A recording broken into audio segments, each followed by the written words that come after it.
Welcome to Around the Weird. Here's your host, the museum curator of the strange and unusual, Mr. Nothing. Thank you, mysterious voice, and welcome back to Around the Weird, a booktube channel where I talk about all the unusual and out of the ordinary literature that I have found in my travels.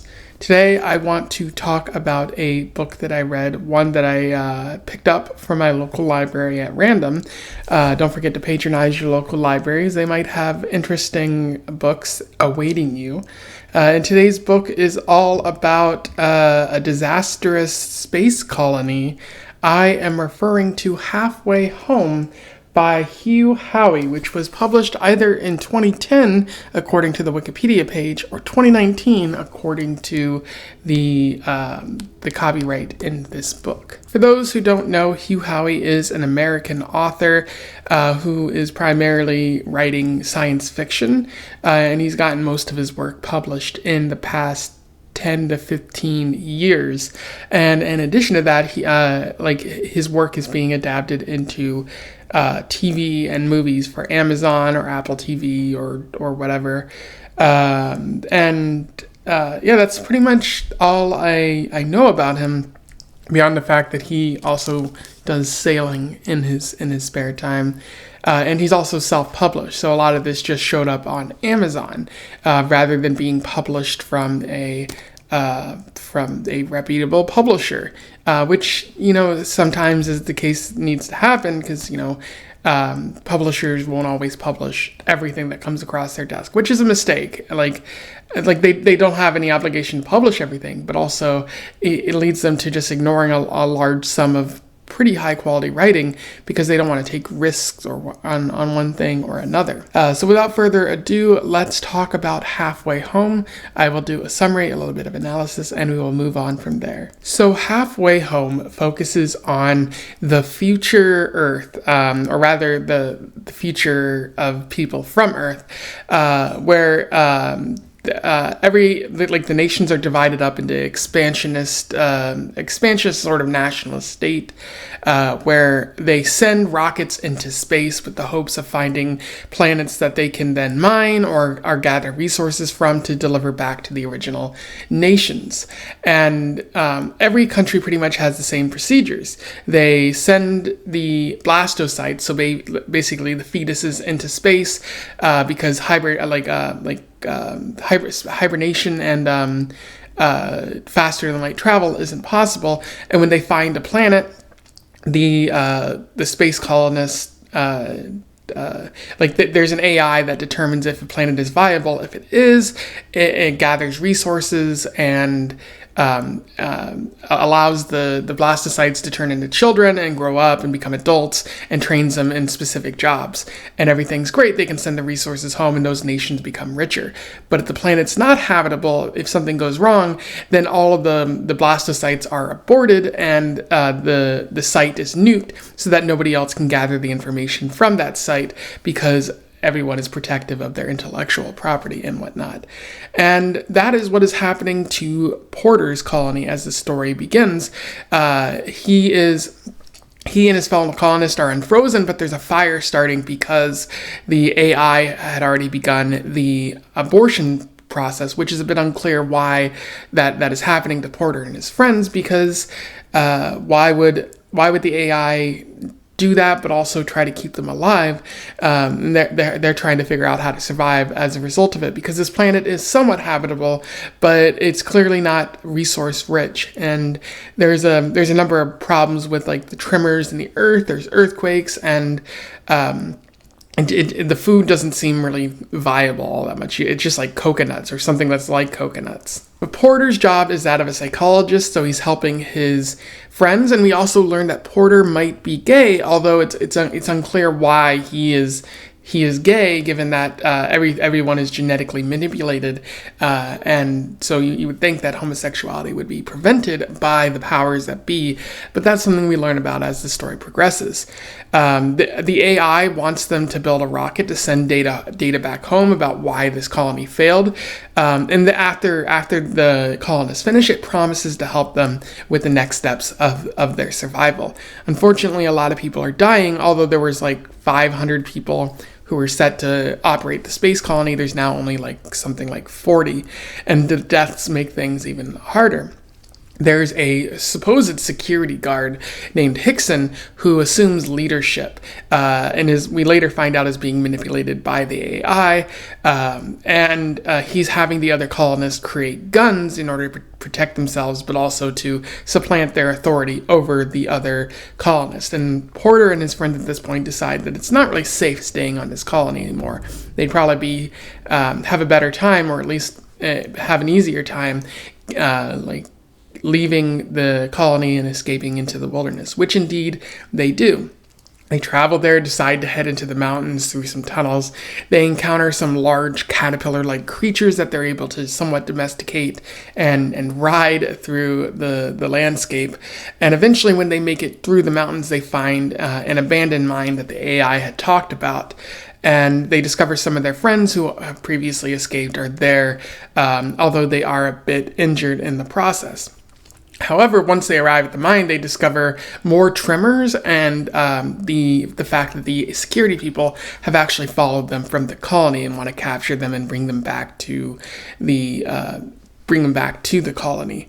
But at that point, one of them operates one of the mining machines, and then this sends forth a burrowing beast from within the earth that eats the security people, killing them effectively.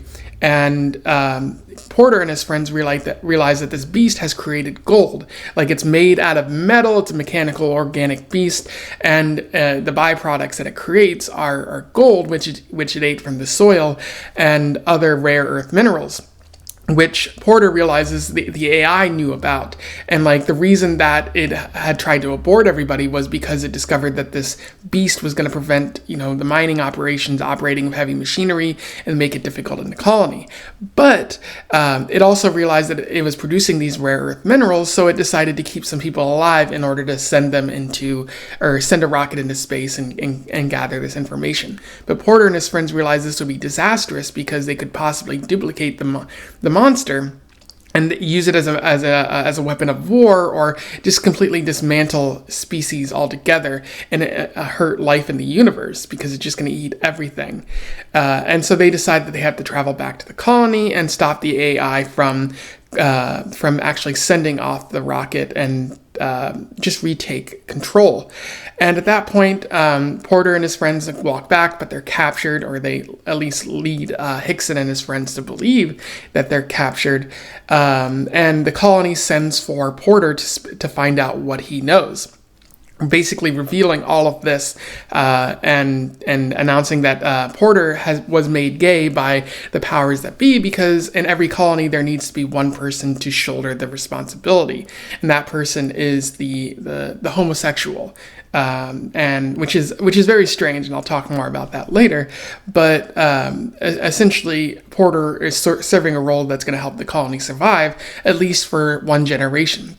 He probably won't be able to survive and produce offspring because that would be against the colony organizers' plans. But eventually Porter finds out that colony's satellite doesn't work, and it was really all a trap on Porter's part to figure out colony's plan, as they have already turned off the nuclear weapons, and so nobody's able to nuke the colony now.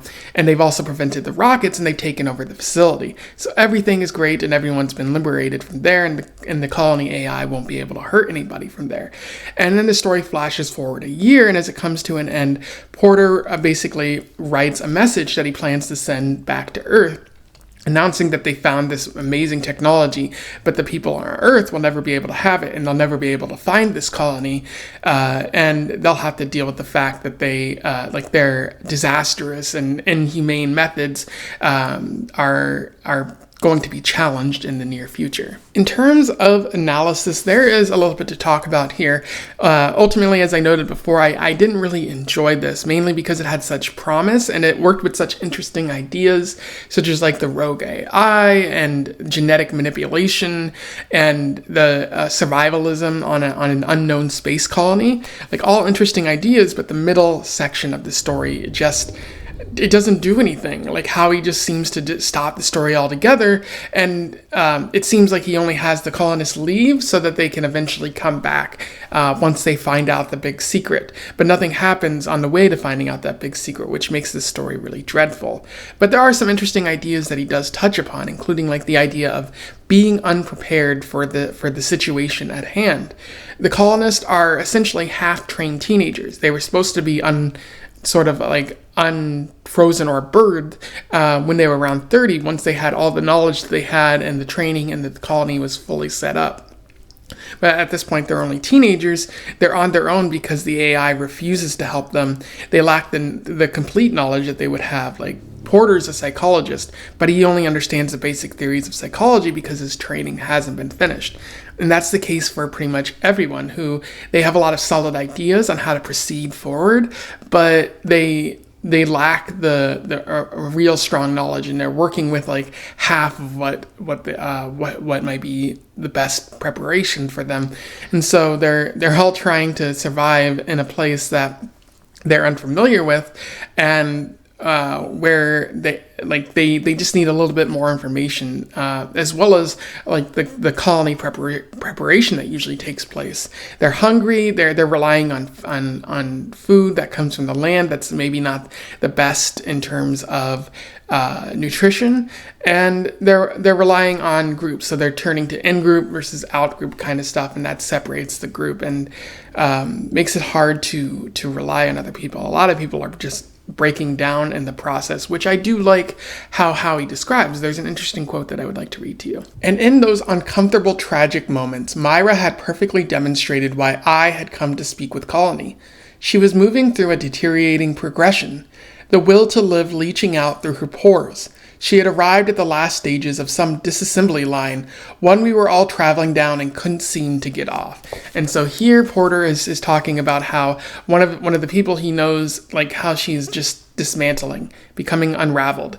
And it's because of how unprepared she is and how everyone is struggling to survive. And Porter realizes the only thing that's going to help is talking to the colony AI. The AI absolutely does not help him because it never intended to help any of the colonists. But I think that highlights the real struggle at hand here.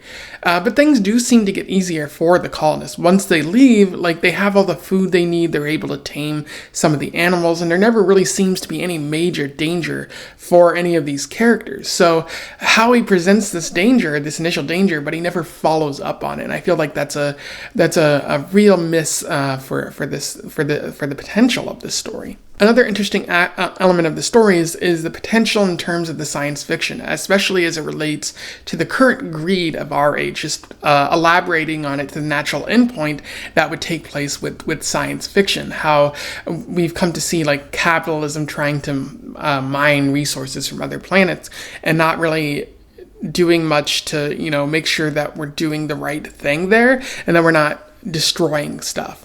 I could foresee that happening on other planets. Like here you see genetic manipulation, but as many characters know, like they do it without the thought of mutation. Like, oh, we're going to genetically manipulate these people so that they're great at being security, that they're great at being leaders, that they're great at being psychologists. But they don't think about what happens if someone if mutation would happen, all the natural scientific progression. So the character of Hickson is supposed to be a security guard, but his training is incomplete, and the mutation eventually led to him becoming somewhat of a psychopath and becoming a dictator of the colony. And it's important to note that like the system, which only prizes data and the monetary resources it can get from the colonies, really doesn't take that into consideration. It seems like this falling apart has happened before, and you would think that like any business would try to revamp their methods to make sure it doesn't happen, but it seems like this is going to keep happening over time as corporations try to lower their resources and get the biggest possible value from each of the planets that they go on. Like they don't have time to care about the minor things like whether or not someone's going to become a psychopath and destroy the entire colony when they're focusing on the resources at the time. It also seems like the colonists are slaves, like their only purpose is to gather the resources and eventually die, or produce children who can gather resources, at least going on and on and on until the planet no longer has any resources left. And that seems to just make the colonists slaves, and they have no other purpose but to bring money to these empires. And it sounds like these colonists, Porter and his friends, are not the first to challenge the system. But I don't really know what the system can do to prevent the colonists from rebelling, apart from having the AI just manipulate people. But the AI has the power to nuke. But if you turn that off, what happens? I don't really know. It's a very funny way of trying to assert control, but also giving people enough control that they can just take it back if they need to. But of course, you're programming them not to challenge the system. So I guess that's an interesting way of keeping control of these colonist slaves forever. And then the entire idea of the abortion, where at any point you can decide the planet is not viable and just nuke all of these people. And sure, they might be blastocytes and they can't live on their own, and there are a whole bunch of other things. But the idea that, you can just terminate all of these 500 lives just because the planet didn't work out how you wanted it to. You might be saving them in some way, but also that's killing a lot of life in the end, just because you determine that you don't want that information getting out anywhere, that these people are only valuable as long as they can bring money to you. And the idea that in every generation, every first generation on each planet, there is a gay created, homosexual created, in an effort to have them shoulder the burdens of the entire colony. And they have to be gay to do it. Like, that's an interesting idea. And it sounds like something that, the corporate scientists would actually do if they thought it would save them money or make the colony survive long term. But think about what that means. You're isolating one single person who can't possibly relate to the other people, and who might barely understand what being gay means. That's certainly not good for mental health. That's certainly not good for the overall health of the colony, because not everyone's going to be able to react in the same way, react positively. It's going to produce aberrant behavior.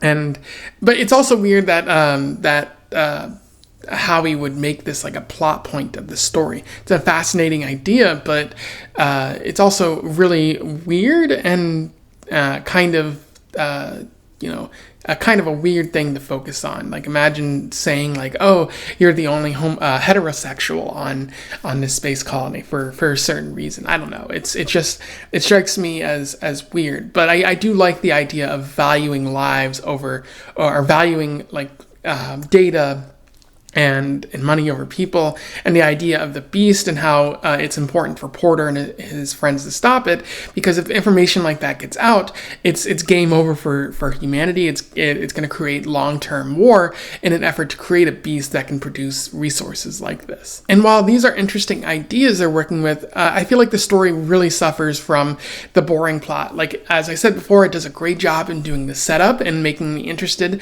in whether or not these people are going to survive. But once they get outside of the colony, the plot and the writing just breaks down, and it becomes a boring mess where the characters don't really seem to be any real danger, and it's not really clear what they're trying to do. It all feels so aimless, and ultimately they just come back to the colony. So why have them leave the colony in the first place? I know it's to find this beast, but I'm sure you could have introduced this beast closer to the colony or something like that. It just seems like Howey didn't really know what to do once they left the colony, so he just had them do nothing, which is one of the worst things you can do as a writer, because then you're just squandering the potential of the story. Anyway, those are my thoughts on Halfway Home by Hugh Howey.